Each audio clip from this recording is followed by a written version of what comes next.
What's going on, YouTube? JT's Reborn here, and I'm currently in my theater parking lot right now. I just got done watching Gareth Edwards, the creator, and I'm here to give my quick, unfiltered thoughts on the film that I just watched.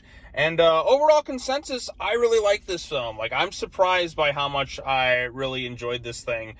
Going into it, I thought it looked kind of cool and a little bit interesting, and by God, it's nice to have a film that's original in the sense that it's not really based on any property and like with money behind it. I mean, this movie only cost $80 million, and compared to, I haven't seen a lot of movies. Like, movies have been kind of known lately for having very expensive budgets, and they don't really look like expensive movies. I mean, like, most MCU films have budgets like well into the $200 million range, like Ant-Man and the Wasp: Quantumania, or something like Indiana Jones, or even The Flash, where it's like $200-300 million, and they have these big, huge, ballooned up budgets, and you don't really feel that. This movie apparently cost only $80 million, and it looks 100 times better than all those films that I just mentioned right there. I mean, my God, this thing looks incredible.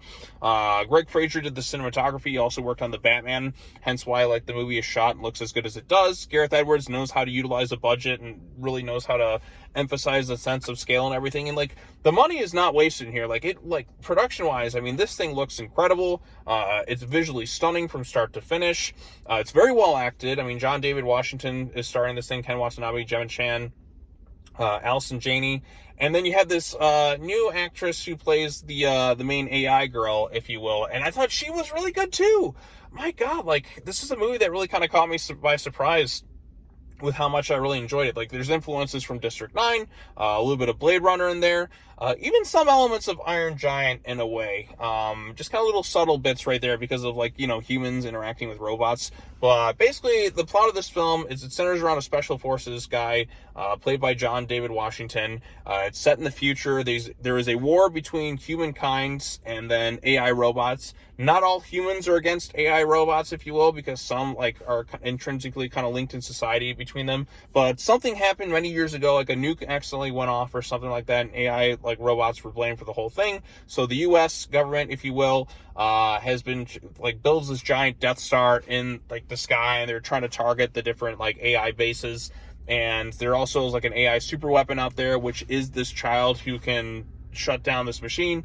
And the focal point of the story is John David Washington. He's kind of caught in a situation he just he had a thing going on with his wife, and then something kind of crazy happened there, and you have this AI robot, and they're trying to get from point A to point B, if you will. Like I said, there's a little bit of Last of Us elements, Joel and Ellie. This child is kind of the key to everything. And it just is a really solid film from start to finish. I mean, this movie is just over 2 hours long. I didn't really feel the length of this thing at all. I was pretty engrossed from start to finish.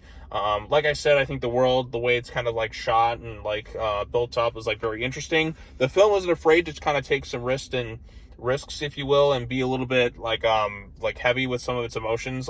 This is a big, grand, epic sci-fi film, and I feel this is one that is gonna have some staying power, kind of like a Blade Runner. I mean, I know that movie is really high regarded and for some justifiable reasons there, but like I said, this is a film I feel could end up becoming a big sci-fi classic or a cult classic or something, for sure. Just the way it's been kind of executed, the performances, like I said, John David Washington, very good actor, like his dad Denzel. I mean, my God, how do I get why? How is the acting so good in that family?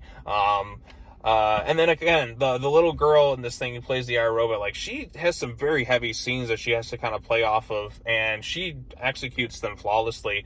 The story, like I said, it has to deal with AI, so there is some timeliness to the matter, but it never really felt obnoxious or really kind of preachy with anything. It's just kind of there, and there's some interesting kind of twists and turns it kind of takes with the story, which I don't fully want to get into.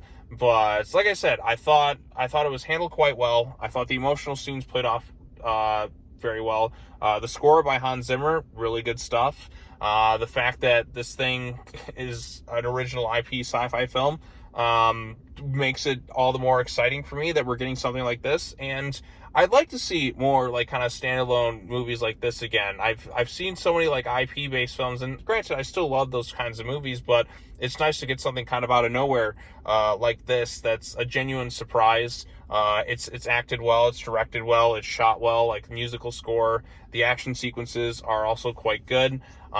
Maybe not every character is all that memorable or flawless, but I mean the focal point really is John David Washington. You had his wife and kind of like the dilemma with that situation, the way he was kind of caught up with things. And you have this little girl, really. I mean, there's other characters there. Like, there's one played by Ken Watanabe, who's like this AI robot, if you will. And then you have other characters in there. There's like the AI robot's kind of continuous. There's also kind of neat and creative ideas with that, too.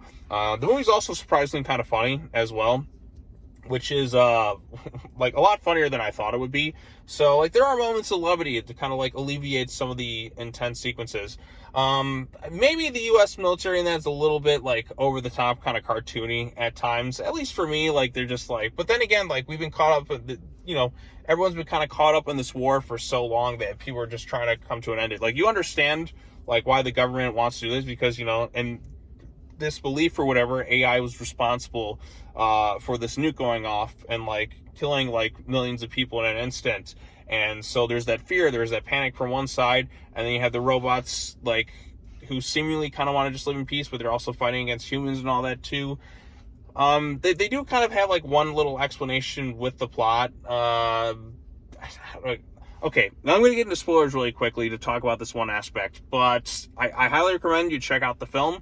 Like I said, I thought it was quite good, really exciting, something new, and yeah, I thought it was quite good. But anyways, so spoilers from this point onward. It's revealed in the film that the reason this nuke goes off was due to an error within the coding, if you will. So like AI is not to blame for like what happened in this thing. Although, I mean, we've seen movies like Terminator and all that with like the dangers of AI and like all that. So the AI just wants to kind of live a peaceful life, and they want this little girl to go up to this Death Star, if you will, that the US government has kind of built, and just kind of shut it off permanently, but she doesn't realize she was created for that. And like we come to find out that John David Washington's wife is responsible for creating this girl who is like the future like savior for humanity and all that. So there's a lot of kind of interesting unique sort of stuff in that. So yeah, like I said, so it's kind of a misunderstanding that starts the war, but you never really get the sense that they're like, hey, we didn't really cause this thing with the AI. I mean, you could also argue that maybe like one piece of the AI thinks that's what happened, but it's not really the case. But I don't know, like I said, if that was really the case, like why isn't there like a big whole, hey, we never really caused this sort of thing, there was a coding error or anything like that? That's not really fully addressed, if you will. I don't know, maybe I kind of like, maybe it, because like it kind of, because in say like something like Terminator, like Skynet clearly like went off on its own will to kind of take over, and this one it's like, oh no, we just want to live in peace and all that, like we never really caused the whole thing. Well, like how do you prove that? Like I feel like that could have been a good way to kind of alleviate some of the conflict. But then again, like I said, it's kind of neat that they did a little bit of a different approach instead of doing the Skynet angle, where it's AI just kind of goes rogue and kind of takes things over. But again, like I said, it kind of sets it apart from say Terminator, where they just really kind of want to live in peace and all that. So, which is a little bit refreshing, to be honest. But yeah, I also like too that the movie also has some guts. And it's not afraid to kind of take some like I mean, people do die in some very like kind of violent and like graphic ways, like really kind of like heavy stuff sort of happens. Even like kind of the ending where John David Washington like he has to kind of say goodbye to his like the AI girl who's like his daughter in a way, and says his final goodbye, like his whole little Death Star thing gets destroyed and all that. Gareth Edwards has a thing too about characters like trapped on other sides of glass where they can't like get to each other. Same thing happened in Godzilla 2014 when Joe Brody has to kind of steal off Sandra. But I mean, he does like scenes like that quite well. But yeah, this is a really solid film. Like in terms of like being like, I mean, because I feel like some things like Rogue One in like 2014 had kind of bigger peaks in some ways, but I think this one is the most consistently good movie that Gareth Edwards has made from start to finish. Granted, I haven't actually seen his first movie, Monsters, but I'm sure that one's not quite as good as some of the other stuff. But it's just like I said, this is still like something that's done really quite well. They have a great expert use of the budget. Score is all good. It's a movie that I knew I was going to like really from the get-go till the end. Maybe some things didn't quite like work for me 100%. Like I said, I think like the U.S. military is like just kind of over the top in some ways. Like Allison Janney, in some ways, she's so cold-hearted in that. Like other times, it kind of comes across as a little bit cartoony at times. It was like, yeah, the big bad military. I mean, we've kind of seen this like time and time. Like it felt very reminiscent of like Avatar and the Na'vi and all that. Although this one's not like super preachy or obnoxious in that regards. Here, you're kind of like caught up in a situation where some characters actually believe, like I said, like they just kind of want to end the war and like after the nuke things. But maybe, like I said, like is it like because it like apparently one of the AI states it's a coding error, a human error that caused the nuke to go off. Like it's like why did no human pick up on that? So, or is there maybe more to it? Like that's kind of left ambiguous. I would have liked to seen that aspect explored a little bit more, because maybe there is some sort of conspiracy theory going on in there. But again, the movie doesn't really have the time to kind of go into that. It kind of has its start point and its end point. It's trying to get you to there, and the ending kind of feels reminiscent of Independence Day, with the whole ship kind of going down. Not feeling quite as triumphant, given this is a much heavier film and a lot more emotional stuff goes on to it. But it definitely made me think of Independence Day at the end with the ship kind of coming down and all that too. But like I said, this is a film I really very much enjoyed. If you get the chance to, I say like I said, I'm highly recommending it. I really did enjoy this thing. And I want more original epic sci-fi films like this, especially if ones can utilize their budget. Hopefully, this thing does well enough. And it's a sign that, hey, we can still make movies like this. So that's my hope. But anyways, if you have any thoughts on the creator, let me know what you thought in the comment section down below. Or if you haven't seen it, we'll talk about it later, I guess.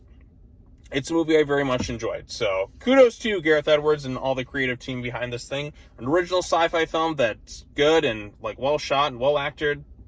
All top tier across the board. So thank you so much, everyone. As always, take care now. Bye-bye then. And I will see you all in the next video. Peace.